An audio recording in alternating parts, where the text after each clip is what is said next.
Bonjour à tous, j'espère que vous allez pour le mieux. On se retrouve pour une autre vidéo de sciences économiques et sociales en première spécialité. Et aujourd'hui, on va parler de la monnaie et de comment est-ce qu'elle est créée. Il y aura quelques objectifs à connaître à la fin de ce chapitre. Donc je vous laisse mettre la vidéo sur pause si vous voulez en prendre connaissance.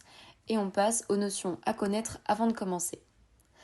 Alors il y a quelques définitions à savoir avant d'entamer le chapitre. Si vous pensez que vous ne les maîtrisez pas totalement, je vous laisse mettre la vidéo sur pause et les relire tranquillement parce qu'il faut vraiment savoir ça. On peut commencer. La monnaie, fonction et forme. La monnaie, dont on parle aussi comme d'un actif liquide, a trois fonctions économiques.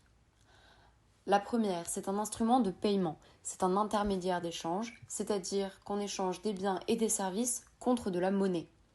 Ainsi, pour acheter une pomme, on donne au vendeur une certaine quantité d'argent et pas un autre bien comme on le ferait avec le troc. La monnaie est également une unité de compte. Elle permet d'exprimer la valeur de chaque bien, ce qui peut permettre d'établir facilement des prix relatifs et comparables. De plus, la monnaie est une réserve de valeur. Elle peut être détenue sans perdre de valeur au cours du temps et on peut donc différer son utilisation. Elle permet ainsi des paiements différés, contrairement au troc, l'échange de gré à gré, où le paiement doit être ponctuel et très précis. La monnaie a également des fonctions politiques et sociales. La monnaie est un bien politique, puisqu'elle est un symbole de puissance pour le souverain ou le dirigeant qui est en même temps le garant de sa valeur. Elle permet également de créer un sentiment d'appartenance à une même communauté et de créer une identité commune, comme ça peut être le cas dans l'Union européenne et la zone euro.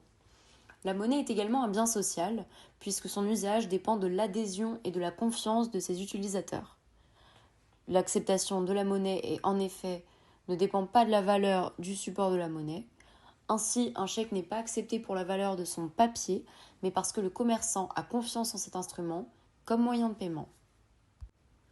Passons maintenant aux trois formes de la monnaie. Premièrement, il y a la monnaie fiduciaire. Fiduciaire, du latin fides, pour ceux d'entre vous qui sont latinistes, ça signifie confiance. Il s'agit des pièces et des billets de banque. Sa valeur dépend de la confiance portée à son émetteur et non de la valeur de l'objet, comme on l'a dit précédemment. Elle représente environ 5% de l'ensemble de la monnaie en France. Vient ensuite la monnaie scripturale. Il s'agit de la monnaie écrite sur des comptes en banque. Les chèques bancaires sont un instrument pour faire circuler de la monnaie scripturale. Elle représente 95% de l'ensemble de la monnaie en France. Enfin, la monnaie centrale, c'est la base monétaire qui désigne les réserves des banques commerciales déposées dans les coffres de la BCE, la Banque centrale européenne, auquel on ajoute l'ensemble des pièces et des billets en circulation. C'est une notion un peu compliquée, je le reconnais, mais vous allez comprendre tout de suite. Les économistes désignent la base monétaire sous le nom d'agrégat MO. Si MO est la pierre angulaire de la masse monétaire, ce n'est pas sa seule composante. La masse monétaire d'un pays se mesure à travers différents types d'agrégats. Un agrégat monétaire est un indicateur qui regroupe un ensemble homogène de moyens de paiement détenus par les agents économiques.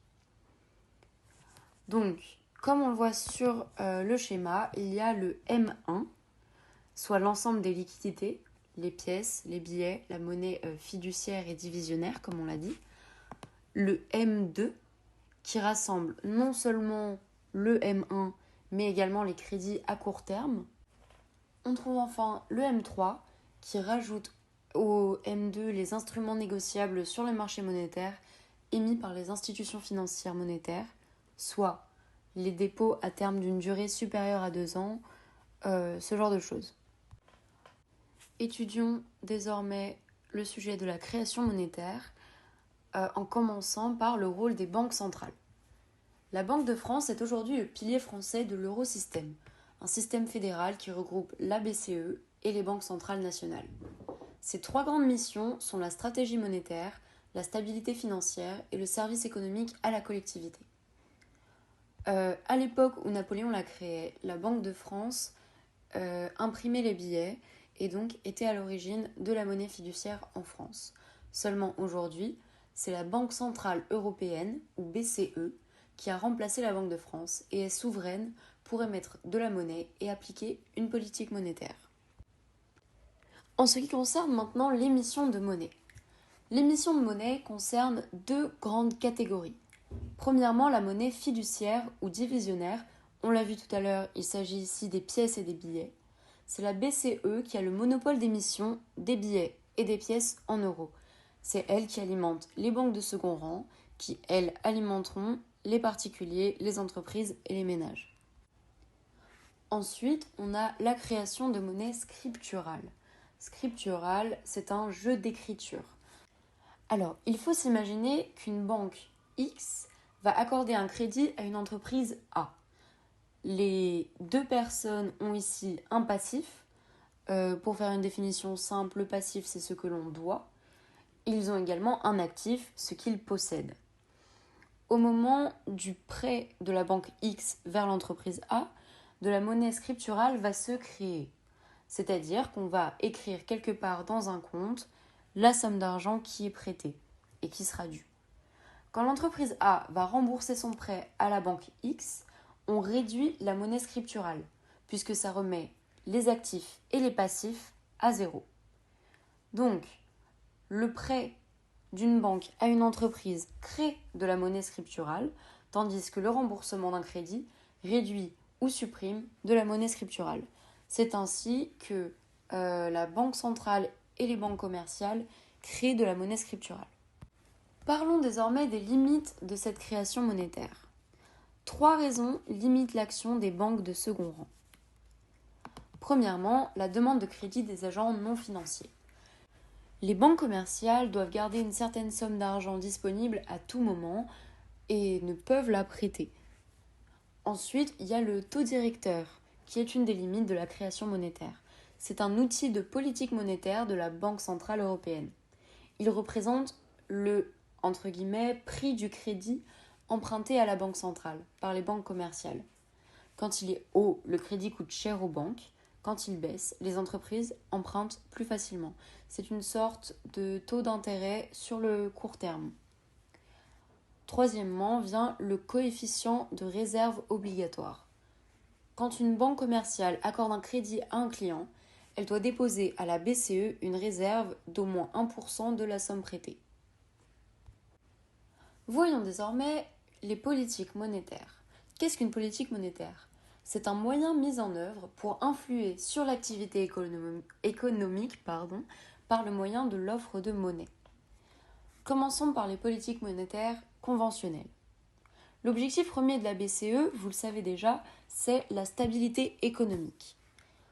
Pour aller dans cette direction, la Banque centrale peut soit relancer la consommation en baissant le taux directeur, soit ralentir la consommation en haussant le taux directeur.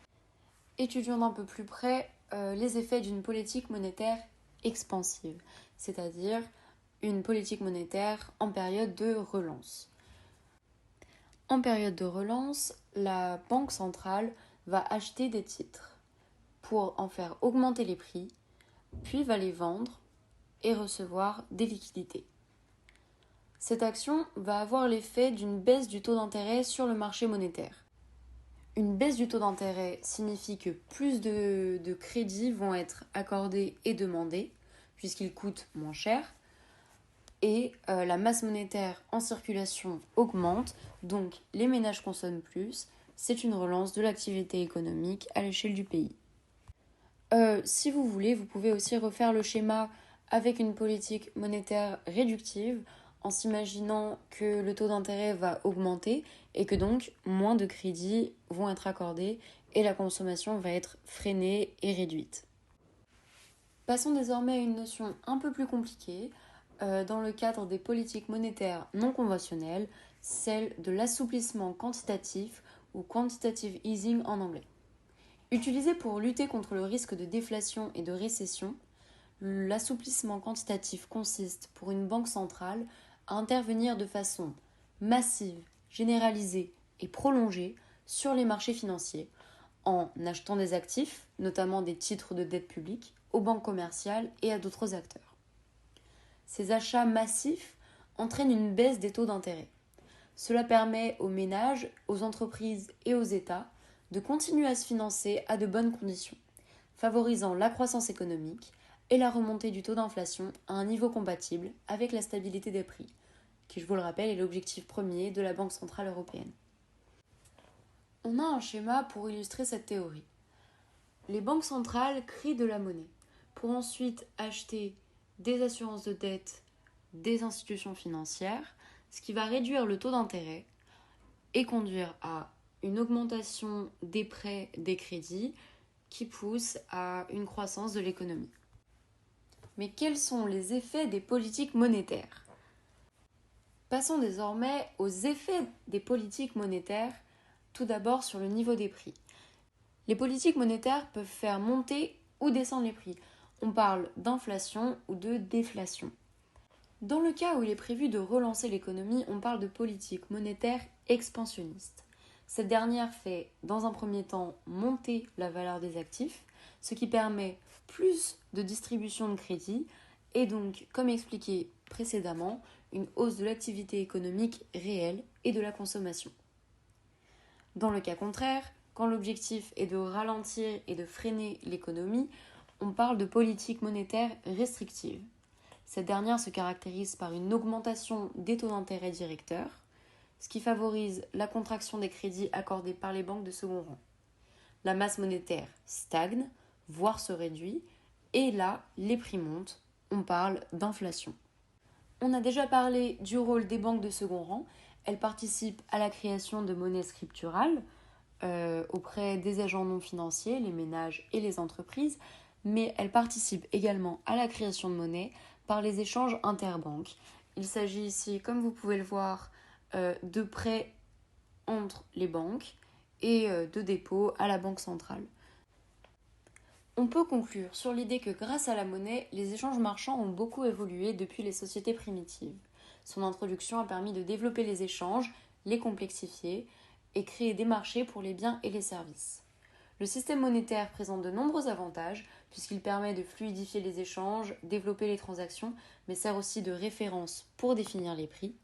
Et le pouvoir de création monétaire dépend des banques commerciales et de la politique monétaire menée par les banques centrales telles que la Banque centrale européenne, ou BCE. Celle-ci joue un rôle majeur dans les économies contemporaines, étant donné que leur politique peut avoir une influence sur la croissance, le niveau de chômage et l'inflation. Pour le petit fait historique, depuis la crise de 2008, on a pu voir que les banques centrales peuvent jouer un rôle de stabilisation des marchés, notamment en ce qui concerne la charge de la dette publique. Merci d'avoir écouté jusqu'au bout, j'espère que cette vidéo vous aura appris des trucs et vous aura vraiment aidé. Likez et abonnez-vous si ça vous a plu et à bientôt!